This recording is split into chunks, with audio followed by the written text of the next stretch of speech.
Soovin jagada ühest Jeesuse imest, mis on kirjas kõigis 4 evangeeliumis.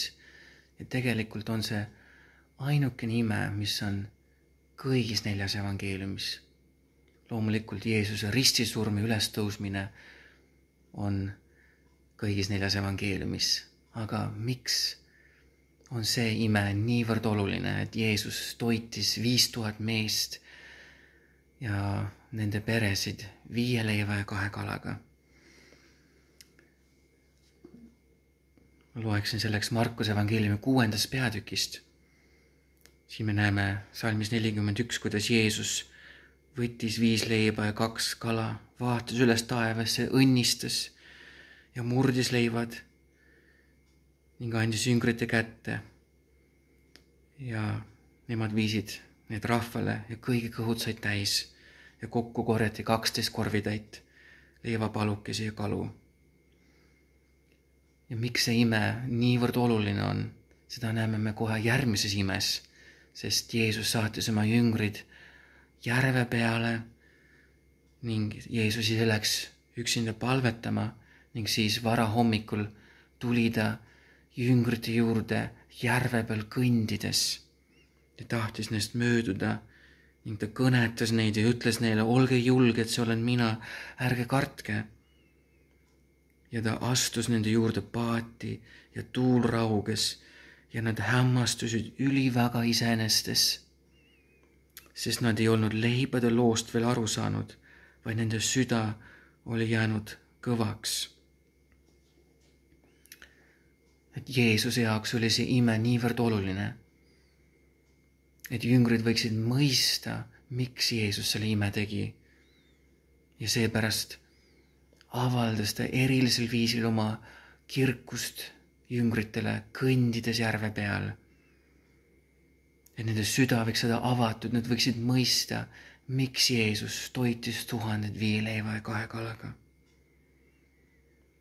Mattuse evangeelium 14. peatükis me näeme, mis juhtus jüngritega, kui nad Jeesus sedasi nägid järve peal kõndimas. Mattuse 14:33. Siin on kirjas, et paadis olijad kummardasid teda ja ütlesid, tõesti, sina oled Jumala poeg. Et jüngrid tundsid ära Jeesuse, et ta on Jumala poeg, niivõrd auline, niivõrd võimas, et ta võis kõndida vee peal ja ta võis panna tormi vaibuma ja siis astus ta nende keskele paati. Ja Jeesus tegi seda selleks, et avada jüngrite südamed, mõistma leibade lugu. Ja minu igatsus ka on, et sina võiksid samuti hämmastuda Jeesusest, imetleda teda ja kummardada teda Jumala pojana. Ja nüüd, miks siis Jeesus tegi selle ime, et ta toitis 1000 5 leiva ja 2 kalaga? Jeesus seletab selle ime tähenduse Johannese evangeeliumi 6. peatükis. Ja ta ütleb seal, kui nad jõuavad järve teisele kaldale, siis ütleb ta seal rahva hulgale, et ärge nõutage rooga, mis hävib, vaid rooga, mis püsib igaveseks eluks. Nii et me näeme, et selle 1000 toitmisime eesmärk ei olnud lihtsalt täita inimeste kõhtusid, vaid viidata millelegi palju olulisemale. Ja Jeesus ütlebki siin Johannese evangeeliumi 6. peatükis salmis 35.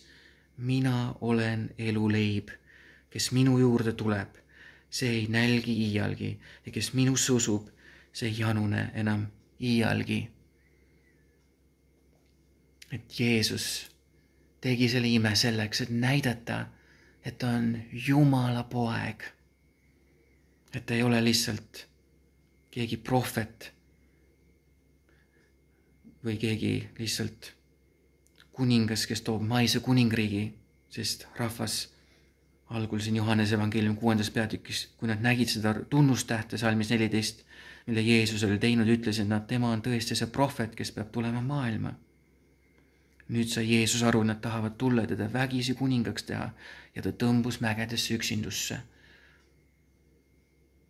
Et Jeesus tegi selle ime, et näidata, et ta on Jumala poeg, et ta on eluleib, et ta annab meile igavese elu. Ja seda me näeme ka Luuka evangeeliumi 9. peatükis, kus samuti on see ime, tuhandete toitmise ime kirja pandud. Ja seal on vahele jäetud lugu sellest, kus Jeesus kõnnib järve peal. Ning kohe pärast tuhandete toitmise ime on järgnev lugu, Luuka 9:18. Kord, kui Jeesus palvetas üksileses paigas ja jüngrid olid koos temaga, küsis ta neilt, kelle ütlevad rahvahulgad minu olevat. Nemad kostsid risti Johannese, mõned aga Eelia, mõned aga, et keegi muistsest prohveteist on üles tõusnud. Aga tema küsis neilt, aga teie, kelle teie ütlete minu olevat? Peetrus kostis, Jumala Messias. Ja see lugu on kirjas Mattuse evangeeliumis, Markuse evangeeliumis ja Luuka evangeeliumis. Nii et see oli väga oluline hetk, et Jeesus avaldas jüngritele, kes ta on, ja Peetrus tundis Jeesuse ära, et ta on Messias. Ja Mattuse evangeeliumi 16:16 ütleb ta, et Jeesus on elava Jumala poeg. Nii et leibade lugu, tuhandete toitmise lugu on kõigis 4 evangeeliumis. Ja 3 evangeeliumis on see lugu, kus Peetrus tunneb ära Jeesuse, et ta on Jumala poeg, ta on Messias. Ja siis kohe pärast seda Jeesus ütleb, loen siin edasi Luuka 9. peatükis, aga see sama on kirjas ka Mattuse ja Markuse evangeeliumis, et Jeesus hoiatas neid ja keelas kellelegi seda rääkimast, öeldes, inimese poeg peab palju kannatama ning kõlbmatuks tunnistatama vanemate ja ülempreestrite ja kirjatundjate poolt ning tapetama ja 3. päeval üles äratatama. Et kohe pärast seda, kui Jeesus avaldas Peetrusele, kes ta on, et ta on Messias, Jumala poeg, nii nagu ta tegi seda järve peal, et jüngrid tunnistasid ta olevat Jumala poeg. Kohe pärast seda Jeesus näitab, et tema tuleku eesmärk siia maailma oli see, et ta võiks minna Jeruusalemma ja seal kannatada patuste käes, siis surra risti peal ja siis 3. päeval üles tõusta. Ja leibade lugu samuti näitab meile seda, kes Jeesus on ja milleks ta on tulnud. Ja seepärast on see ime 4 evangeeliumis kirja pandud kui väga-väga oluline pilt sellest, et me võiksime näha Jeesuse tuleku eesmärki. Sest Johannese evangeeliumi 6. peatükis Jeesus jätkab ja ütleb siin salmis 51, mina olen taevast alla tulnud elav leib. Kui keegi sööb seda leiba, siis ta elab igavesti. Ja leib, mille mina annan, on minu liha. Ma annan selle maailma elu eest. Sellest tõusis juutide ees küll suur tüli. Nad küsisid, kuidas saab tema anda meile süüa oma liha. Jeesus ütles neile, tõesti, ma ütlen teile, kui teie ei söö inimese poja liha ega joo tema verd, ei ole teie sees elu. Kes minu liha sööb ja minu verd joob, sellel on igavene elu ja mina äratan ta üles viimsel päeval. Sest minu liha on tõeline roog ja minu veri on tõeline jook. Et miks räägib Jeesus sellised sõnad siin Johannese evangeeliumi 6. peatükis, et seletada lahti see tuhandete toitmisime ja öeldes, et tema on elu leib. Selleks peame vaatama Mattuse ja Markuse ja Luuka evangeeliumi neid lugusid, kus on kirja pandud see, mida Jeesus ütles sellel ööl enne kui ta ära anti, risti lüüa. Ja ma loen selleks Mattuse evangeeliumi 26. peatükist. Alates salmist 26. Jeesus võttis leiva, õnnistas ja murdis. Täpselt nii, nagu ta oli murnud 5 leiba, jaganud 2 kala, et toita 1000. Nüüd võttis Jeesus leiva ja murdis ja ütles jüngritele, andes, võtke, sööge. See on minu ihu. Ja ta võttis karika, tänas, andis selle neile ja ütles, jooge kõik selle seest, sest see on minu lepingu veri, mis valatakse paljude eest pattude andeks andmiseks. Ja Johannese evangeeliumis huvitaval kombel on jäetud need Jeesuse sõnad vahele, kui apostel Johannes kirjutab oma evangeeliumi, siis sellel viimasel õhtul koos jüngritega, kui Jeesus oli nendega, siis need sõnad, mis ta siin ütles viimasel õhtul, on Johannese evangeeliumis hoopis siin 6. peatükis, kus Jeesus seletab lahti selle 1000 toitmise ime. Ja siin Jeesus ütleb, et tema liha ja tema veri on meie tõeline toit, meie tõeline jook. Ja nüüd ma igatsen, et sa võiksid näha, kui imeline on see ime, et Jeesus toitis 1000, sest ta tahtis näidata selle ime läbi, et ta on eluleib, kes tuli siia maailma selleks, et surra meie eest risti peal, et anda oma ihu murda, anda oma liha läbi torgatud saada ja valada oma veri meie pattude andeks andmiseks. Ja kui jüngrid ei mõistnud seda imet, siis Jeesus saatis nad kohe järve peale ja pärast tuli nende juurde järve peal kõndides. Ja jüngrid nägid tema au, tema aulisust, tema suurust, tundsid ära tema kui Jumala poja ja kummardasid teda ja olid hämmastunud üliväga. Ja kuidas võid sina hämmastuda Jeesusest, imetleda teda, kummardada teda? Apostel Paulus kirjutab Galaatia 2:20 nõnda, et ma elan nüüd usus Jumala pojasse, kes armastas mind ja loovutas iseenese minu eest. Et imetle teda, Jeesust Kristust, Jumala poega.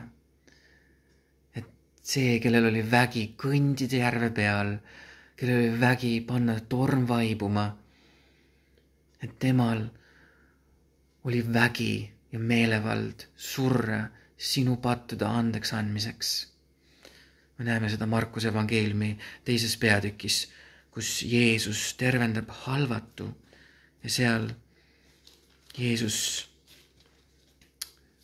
ütleb nõnda sellele halvatule, poeg, sinu patud on sulle andeks antud. Ja ta ütleb, et inimese pojal on meelevald patte andeks anda maa peal. Ja ta tervendas selle halvatu. Nii et see, kes sinu eest risti peal suri, on Jumala poeg, kõikvõimas. Ta on Jumal ja tal oli meelevald sinu patud võtta ja sinu eest surra ja saada sinule eluleivaks, toita sind sisemiselt, täita sind, muuta sinu süda, panna sind imetlema teda, ülistama teda, kummardama teda kui kõige kallimat, kui kõige imelisemat. Ja siin, kui ta halvatu tervendas, siis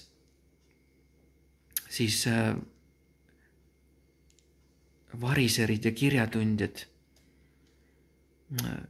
nurisesid ja Jeesus nurisesid oma südames, ja ütlesid, ta teotab Jumalat, kes muu võib patta andeks anda kui Jumal üksi.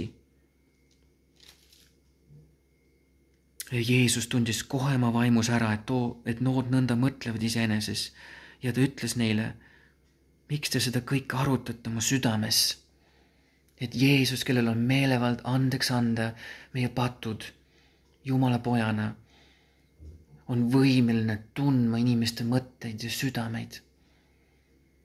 Nii et Galaatia kirja 2.20 võib saada meile niivõrd kalliks salmiks. Imetle teda, Jeesust, Jumala poega, sest seal on öeldud, et ta armastas mind ja loovutas enda minu eest.